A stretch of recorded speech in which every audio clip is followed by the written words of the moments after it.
Oke, teman-teman, halo semuanya. Kali ini kita akan belajar cara nge-create new project atau membuat project baru di Android Studio. Dan kita juga akan belajar nge-build project yang kita buat nanti gitu. Jadi ada dua untuk part ini, yaitu create new project dan juga kita akan nge-build project, menjalankan aplikasi kita gitu. Jadi yang pertama harus kita lakuin sebenarnya itu teman-teman harus udah menginstal Android Studio atau IDE Android Studio itu teman-teman harapannya sudah diinstal ya. Dan untuk kalau misalkan sudah menginstal, tampilannya akan seperti ini gitu. Nah, kalau misalkan teman-teman belum memasuki Android Studio-nya secara utuh, nah itu teman-teman tinggal melakukan new dan juga klik new project gitu. Karena saya kebetulan sudah membuat suatu project lain, makanya tampilannya langsung masuk ke dalam Android Studio-nya. Nah, ketika teman-teman melakukan create new project, akan munculkan tampilan seperti berikut. Nah, di sini ada berbagai macam view. Jadi di sini disesuaikan aja ya, teman-teman. Misalkan ingin membuat aplikasi chatting gitu, yang sudah ada navigation bar-nya secara otomatis atau button navigation-nya gitu. Atau ya, jadi teman-teman bisa pilih button navigation. Pokoknya sesuai dengan aplikasi apa yang ingin teman-teman buat gitu. Nah, di sini Android Studio sudah menyediakan template-nya dan tinggal dipilih saja. Jadi lebih singkat lah waktu pengerjaannya. Nah, untuk part 1 ini jadi saya akan menggunakan empty activity karena kan kita masih belajar ya, masih awal-awal gitu. Ini kita membuat menggunakan empty activity gitu. Jadi kita klik empty activity, kita klik next. Oke, selanjutnya di sini ada beberapa kolom ya. Beberapa kolom. Yang pertama ini kolom name. Nah, di sini kita masukin nih nama project yang ingin kita buat gitu. Misalkan kalau saya namanya aplikasiku gitu. Nah, misalkan saya memasukkan nama projectnya ini aplikasiku. Kemudian untuk lokasinya bisa teman-teman pilih ya. Misalkan saya memilihnya di ini tetap lah ya. Nah, saya default aja save location-nya. Nah, selanjutnya bahasa pemrograman. Nah, di sini Android Studio sudah menyediakan dua bahasa pemrograman, teman-teman. Jadi, teman-teman bisa menggunakan Java atau teman-teman bisa menggunakan Kotlin. Namun, rekomendasi dari saya pribadi, teman-teman menggunakan Kotlin.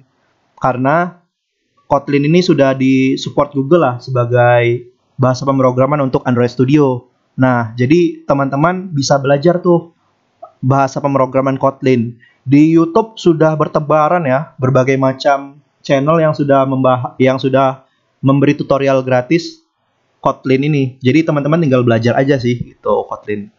Jadi nanti kita juga sebenarnya akan belajar bareng-bareng sih membuat aplikasi dengan bahasa pemrograman Kotlin gitu. Jadi rekomendasi saya teman-teman menggunakan Kotlin ya. Oke, selanjutnya yaitu minimum SDK atau software development kit-nya.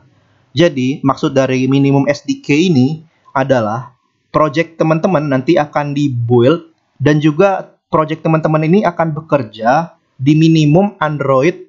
Misalkan di sini Android 5.0 ya, Lollipop gitu. Jadi, project teman-teman nanti akan dikompil menjadi suatu aplikasi dan itu bekerja minimum di Android 5.0 atau Lollipop. Jadi Android yang di bawah 5.0 itu aplikasi teman-teman tidak akan bekerja. Jadi minimum 5.0 dan ke atas. Jadi misalkan teman-teman sekarang nih punya smartphone Android misalkan versinya 6 gitu ya, versi 6 atau 6 lebih lah gitu, 6 ke atas. Nah, itu teman-teman bisa gitu menjalankan aplikasi itu. Jadi di sini saya akan menggunakan API 21 ya, defaultnya 5.0 ya. Android 5.0. Nah, kalau misalkan sudah selesai, kita klik finish. Selanjutnya kita tunggu sampai projectnya ini berhasil di build. Oke.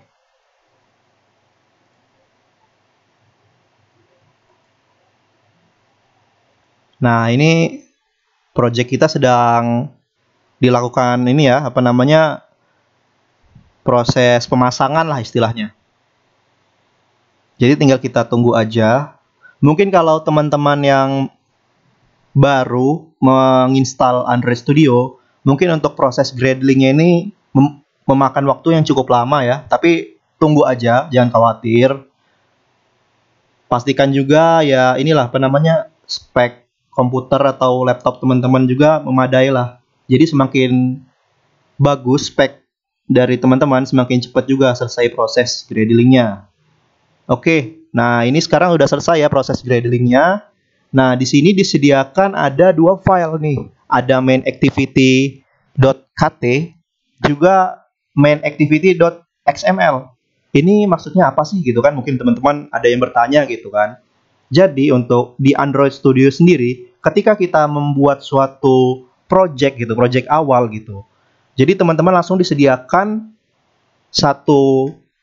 sebuah activity gitu, activity default atau main activity. Nah, di setiap activity itu ada dua file, yaitu mainActivity.kt atau .kt ini Kotlin ya, mainActivity.kotlin. Ini berisi mengenai logika dari aplikasi yang sedang kita ini buat gitu. Jadi logika dari aplikasi tersebut disimpan di mainActivity.kotlin. Jadi teman-teman nanti akan melakukan coding atau membuat program itu di mainActivity.kt. Sedangkan di activity main.xml ini sebagai antarmuka atau tampilan dari aplikasi yang teman-teman buat. Nah, secara default ketika kita membuat suatu project baru, itu tampilannya itu ada Hello World. Jadi kita zoom dulu.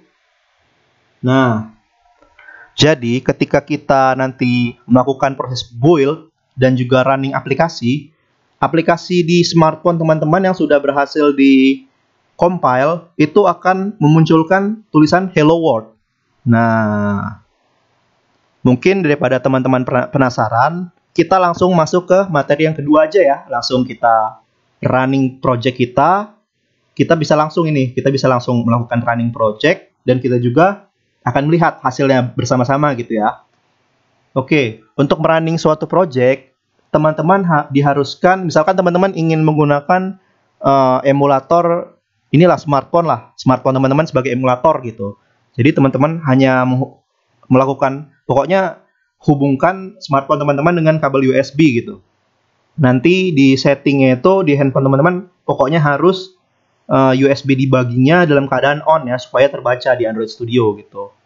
Nah, di sini karena perangkat saya ini udah terbaca, yaitu Xiaomi Redmi 4. Jadi di sini bisa kita lakukan proses run apps gitu. Kalau misalkan teman-teman ingin menggunakan emulator bawaan Android Studio, bisa saja sih sebenarnya. Atau emulator eksternal gitu, misalkan seperti BlueStack ataupun Nox gitu. Itu juga bisa sih sebenarnya. Tapi kalau saya sih lebih enak menggunakan saya ingin lebih enak sih menggunakan emulator smartphone ya, dari smartphone saya sendiri, karena itu lebih enteng sih menurut saya gitu. Oke, langsung kita klik run app. Nah, di sini sedang berjalan nih proses Gradle build running gitu. Di sini teman-teman juga bisa memantau ya. Jadi sedang istilahnya tuh pemasakan lah. Aplikasi kita ini sedang dimasak dulu.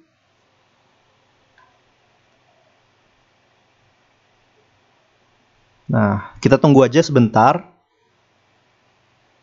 Oke, ini sekarang build sudah berhasil ya, sudah sukses. Dan kita lihat hasilnya di handphone kita atau smartphone. Nah, di sini ada install. Kita klik install. Nah, aplikasi sedang diinstal di handphone kita ya. Jadi tinggal kita tunggu aja. Nah, ini aplikasi yang udah berhasil diinstal ke handphone kita. Jadi mudah kan? Mudah loh sebenarnya untuk membuat aplikasi itu. Jadi teman-teman pokoknya seru lah mengikuti kalau misalkan teman-teman ada ketertarikan gitu ke dalam eh, developer mobile gitu atau terutama untuk Android ini sendiri gitu. Jadi untuk part kali ini sebenarnya sih cukup mudah ya untuk dipahami. Kalau misalkan teman-teman tertarik, nanti akan saya lanjutkan ini apa namanya seri ini. Jadi untuk seri ini cukup sekian sih. Kita yang pertama udah mempelajari gimana sih nge-create project baru gitu. Yang kedua, kita di sini belajar bagaimana sih nge-running project yang udah kita buat gitu. Nah, untuk selanjutnya kita mungkin akan belajar membuat suatu tampilan ya, tampilan login gitu ya. Biar lebih seru lagi kita di pertemuan selanjutnya akan membuat suatu form gitu, form login. Misalkan teman-teman ini nih pernah mendownload suatu aplikasi, pastikan di awal-awal itu ada login gitu kan, form login. Nah, nanti di pertemuan selanjutnya kita akan membuat suatu tampilan login seperti aplikasi-aplikasi yang pernah teman-teman jumpai lah gitu. Oke, mungkin untuk part kali ini cukup sekian. Kalaupun ada kesalahan atau miss informasi, mohon disampaikan di kolom komentar ya. Oke, mudah-mudahan membantu. Terima kasih.